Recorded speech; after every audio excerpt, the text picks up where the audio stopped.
The only reason people do not believe in this identity of God and human imagination is that they are unwilling to assume the responsibility for their frightful misuse of imagination. Divine imagination has descended to the level of human imagination, that human imagination may ascend to divine imagination. The 8th Psalm says that man was made a little lower than God, not a little lower than the angels. As the King James Version mistakenly translates it, angels are the emotional dispositions of man and are therefore his servant and not his superior, as the author of Hebrews tells us, Hebrews 1:14. Imagination is the real man and is one with God. Imagination creates, conserves, and transforms. Imagination is radically creative when all imaginative activity based on memory disappears.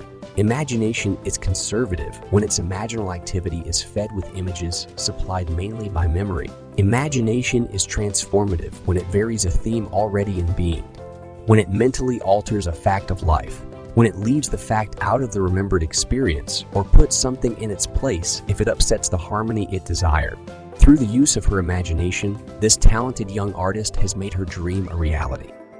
She writes, "Ever since I entered into the art field, I've enjoyed doing sketches and paintings for children's rooms.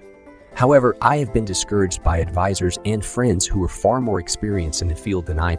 They liked my work, admired my talent, but said I would not get recognition nor pay for this type of work. Somehow, I always felt I would, but how? Then, last fall, I heard your lectures and read your books, and I decided to let my imagination create the reality I desired. This is what I did daily. I imagined I was in a gallery. There was a great deal of excitement about me. On the walls hung my art, only mine a one-woman show, and I saw red stars on many of the pictures. This would indicate that they had been sold. This is what happened. Just before Christmas, I did a mobile for a friend who showed it in turn to a friend of hers who owns an art import shop in Pasadena.